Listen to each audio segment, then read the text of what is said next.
least one person was killed and several wounded after an armed group attacked Haiti's Prime Minister Ariel Henry.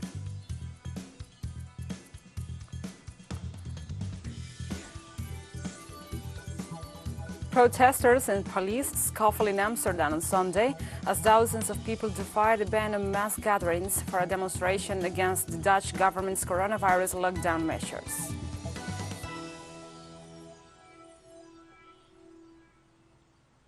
Israel's military said it launched air attacks on Hamas positions in the Gaza Strip, a day after rockets fired from Gaza landed in the Mediterranean Sea.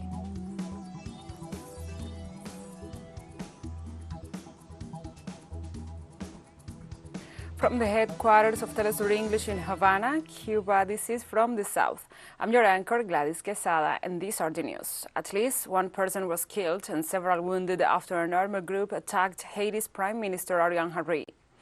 The incident took place in the Haitian city of Gonaives during an armed attack by an armed gang against the Prime Minister Ariel Henry and his entourage leaving a church after the service of a mass in commemoration of the 218th anniversary of the independence. The person, whose identity is unknown, was killed in the middle of the shooting between members of an armed gang in the Barraboro sector and the security forces that protected Henry and other officials, according to Haitian media. Due to the failed attack against Henry, the other events that were scheduled by the commemoration of the independence of Haiti from France were cancelled.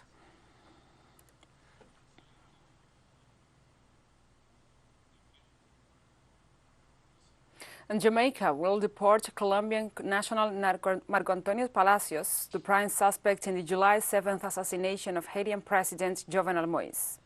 A court in Jamaica decided that Palacios should be deported to Colombia on January 3rd instead of being extradited to Haiti as requested by Haitian authorities. Colombian ex-military officer Palacios, subject to an Interpol arrest warrant, was arrested in mid-October in Jamaica after 3 months on the run. The assassination of former Haitian President Jovenel Moïse was allegedly carried out by a commando made up of former Colombian army personnel, plus other suspects with links to the Drug Enforcement Agency and the U.S. Federal Bureau of Investigation, the FBI.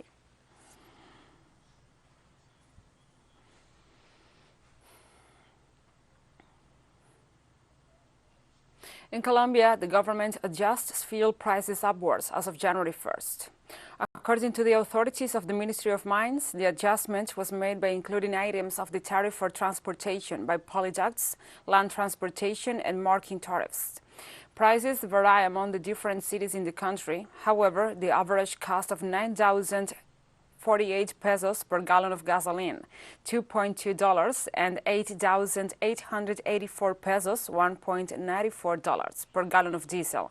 According to data published by the Bloomberg Agency, Colombia ranks 14th among the group of 61 countries analyzed with the most expensive gasoline in Latin America, since for an average income level of $19 a day, 16.8% of a day's salary must be spent to buy a gallon of fuel.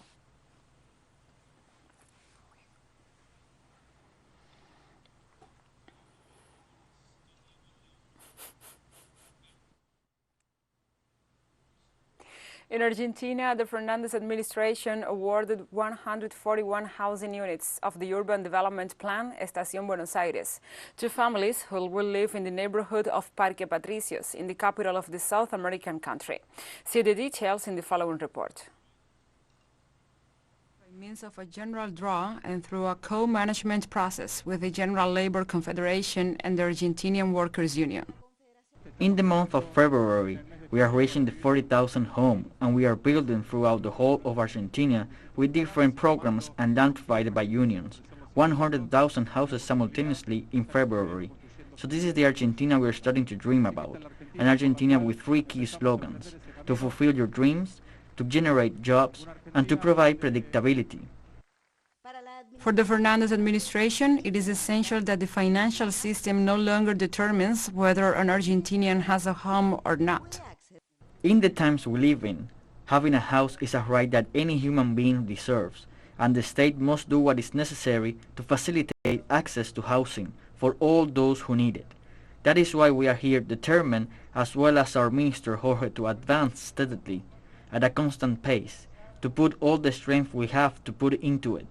Many Argentinians are in need of these houses, and believe me, there is nothing more gratifying than the moment you hand over the keys to someone who will have for her entire family, her house, her roof.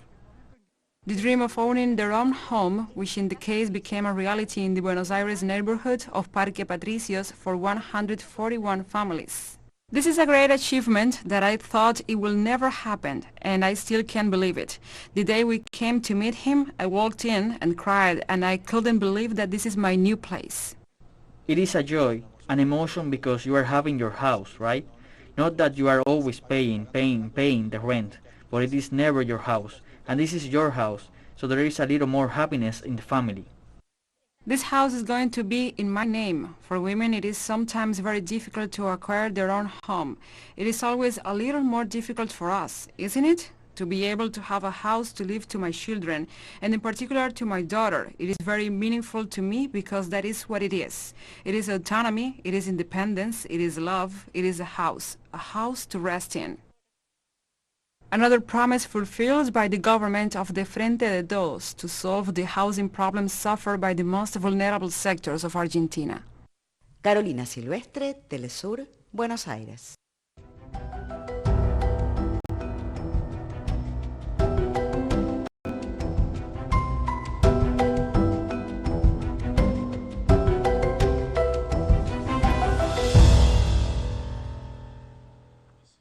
In Bolivia, civil defense authorities carried out an operation this Saturday to rescue people who were trapped by floods in the department of Santa Cruz. According to civil defense authorities, a total of 10 people were rescued in the sector of the community of Nuevo Amanecer. The victims had been cut off from communication for several days after the rivers in this community in Santa Cruz overflowed, as a consequence of the heavy rains that have occurred during the last few days. Authorities had declared an emergency in the departments of Santa Cruz and Beni. Rescuees were taken to the city of Montero, where they will receive medical attention in order to know their health condition.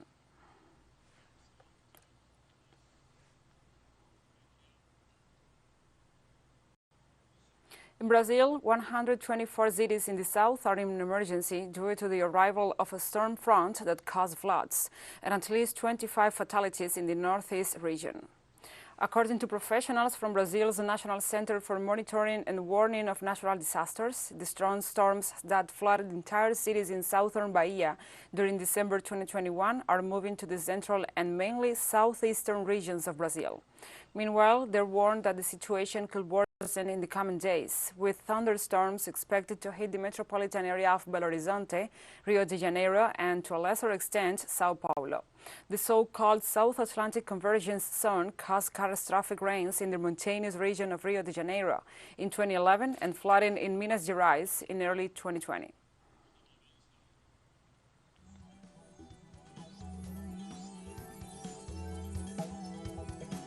And we'll be right back after this very short break, so don't go away.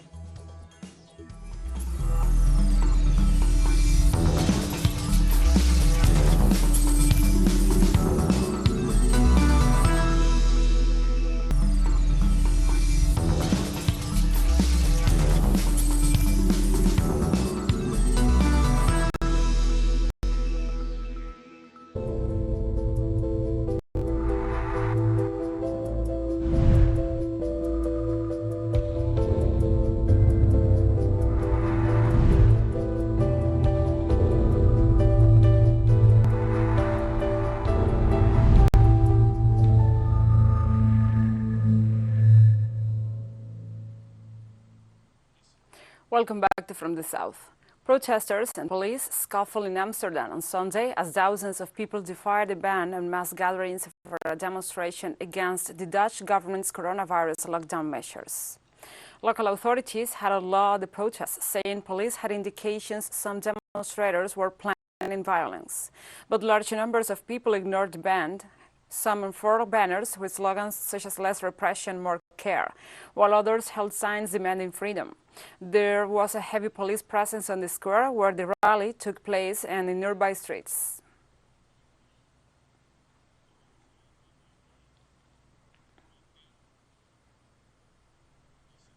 In Argentina, this Saturday, the mandatory health pass with a complete anti-COVID vaccination schedule came into force and will be asked at mass events.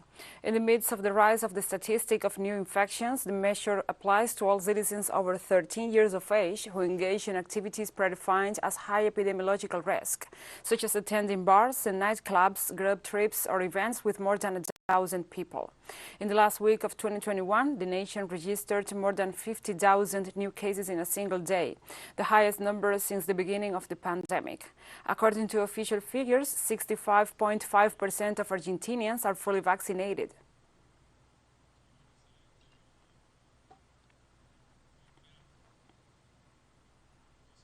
South Africa overcomes the peak of COVID-19 wave of the Omicron variant without a significant increase in fatalities. South Africa, the country where the new variant of COVID-19 was detected in November, announced on Thursday night that it had overcome the peak caused by Omicron without noticing a significant increase in the number of fatalities. In view of the improvement in the health situation, the presidency reported the lifting of restrictions, such as the night curfew in force for 21 months on the eve of the New Year's celebrations. In the last week, new infections dropped by almost 30% compared to the previous week, while hospital admissions decreased in 8 of the 9 provinces.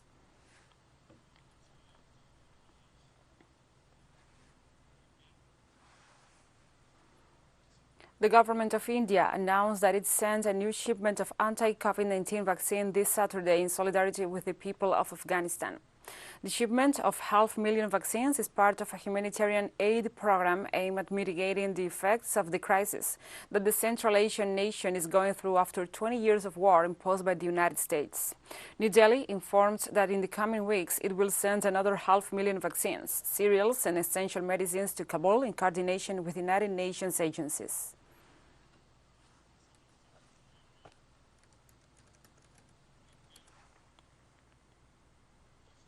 The year 2021 closes with a number of 198 million confirmed cases of COVID-19, meaning more than twice the figure reported in 2020, which was 83 million.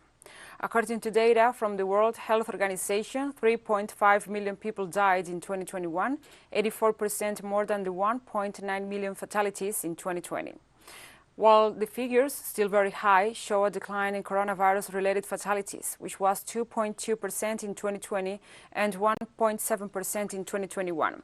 It is also expected that the progress of vaccination and the lower death rate shown by the Omicron variant will be reflected in a reduction of cases and deaths during 2022.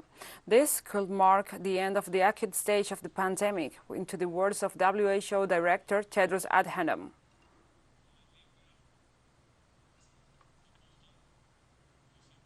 In the United States, President Joe Biden signed a defense bill that defies Beijing by inviting Taiwan to military exercises in the Pacific. The United States National Defense Authorization Act for 2022, signed into law on Monday by President Joe Biden, provides for continued U.S. military support for Taiwan, amid tension between the island and Beijing, which considers it as an integral part of China. The text proposes to invite Taiwan to the world's largest naval exercise in 2022, called Rim of the Pacific. In response to the announcement, Chinese military expert Song Songpin said that Taiwan's participation in international exercises will increase the risk of war in the region.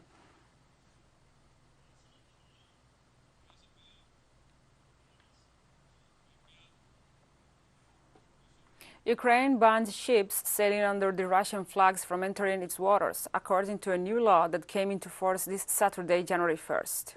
The ban also applies to ships belonging to Russian citizens or economic agents registered in Russia or pertaining to natural or legal persons, subject to special economic sanctions under the Ukrainian law.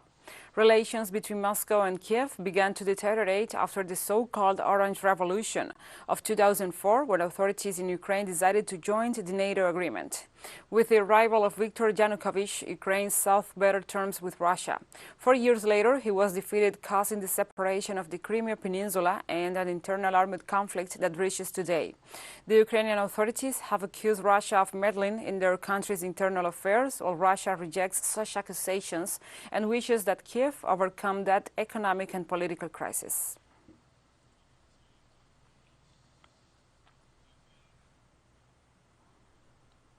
This Saturday, new post-Brexit custom rules for goods arriving from the European Union to Britain are taking effect. A leading food industry body has warned that the new border controls could lead to food shortages. Beginning on January 1st, importers must make a full customs declaration on goods entering the UK from the EU or other countries. Businesses will no longer be allowed to delay completing full import customs declarations for up to 175 days, a measure that was introduced to cope with the disruption of Brexit. The new measures require businesses to complete the correct paperwork at least 4 hours before goods can arrive at UK borders, or they risk being turned back at the border. Animal and plant-based products must also have statements of origin certificates. Northern Ireland and Ireland are exempt from the changes as political leaders continue negotiating the Northern Ireland Protocol.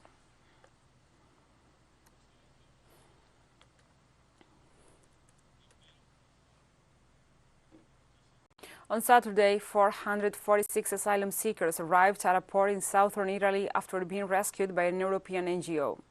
Several of the asylum seekers had been previously evacuated from humanitarian reasons, since they required medical attention. The German organization Sea Watch, responsible for the initiative, explained that the rescue was carried out in 5 different maneuvers during the last week and this Saturday. Finally, they received authorization from the Italian authorities to disembark. According to the United Nations, 66,000 refugees arrived in Italy by sea from Africa and the Middle East in 2021.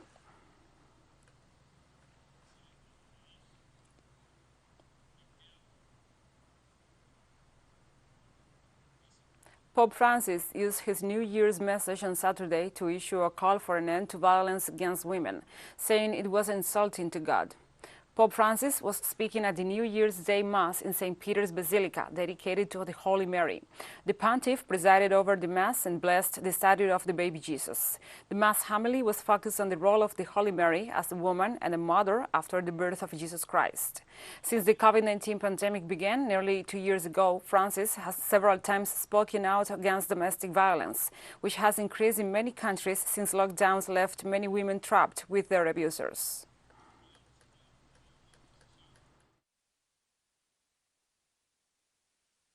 How much violence there is against women.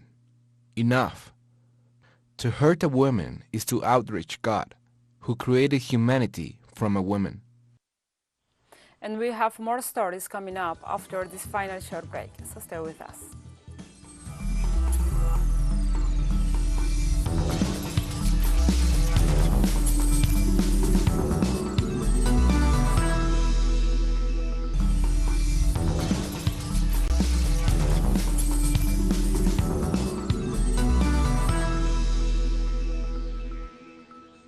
Welcome back. Israel's military said it launched air attacks on Hamas positions in the Gaza Strip, a day after rockets far from Gaza landed in the Mediterranean Sea. The Israeli military said the attacks late on Saturday hit a rocket manufacturing facility and a military post for Hamas. It comes after 2 rockets were fired from the Gaza Strip on Saturday morning, falling into the Mediterranean Sea off the coast of Tel Aviv. Gaza-based groups often test fire missiles towards the sea. No sirens were sounded and Israel's Iron Dome rocket interception system did not deploy, the army said in a statement. Israel keeps Gaza under blockade, tightly restricting movement out of the territory that is home to 2 million Palestinians. Egypt also maintains restrictions on the enclave. Both sides threats from Hamas for the restrictions.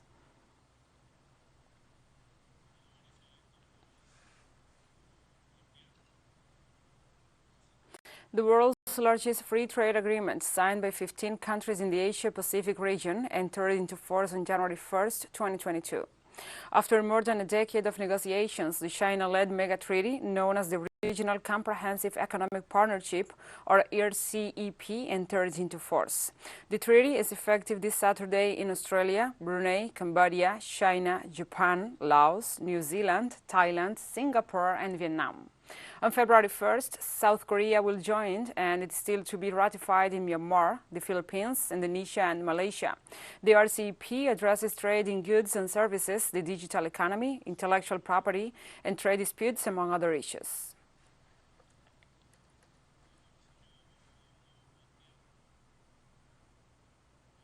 The Ministry of Commerce of China welcomed the entry into force of the treaty and stated that it will help boost trade between China and other member countries of the initiative. The RCEP will also boost investment, growth for regional trade, optimize regional division of labor and cooperation, and strengthen regional industrial chains and supply chains. It will play a significant role in stabilizing foreign trade and investment in China. A large fire has severely damaged the Houses of Parliament in the South African city of Cape Town. Officials said the fire started on the third-floor offices and quickly spread to the Parliament's lower house chamber. A team of 30 firefighters who first arrived at the scene battled the flames for several hours before being forced to retreat and called for reinforcements. Some 80 firefighters were later deployed, some using a crane to spray water on the blaze. The blaze came hours after Archbishop Desmond Tutu's state funeral at St. George's Cathedral near Parliament. No casualties had been reported and the cause of the blaze was not yet known.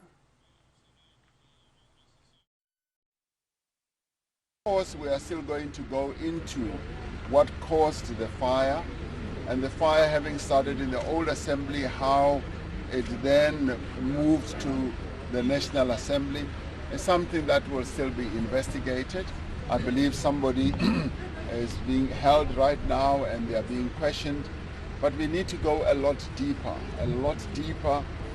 into how this type of event can take place and what measures we will need to take going forward.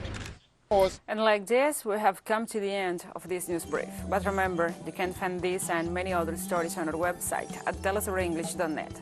And also, if you feel so inclined, please join us on social media for all the latest news. We are on Facebook, Twitter, Instagram, and Telegram.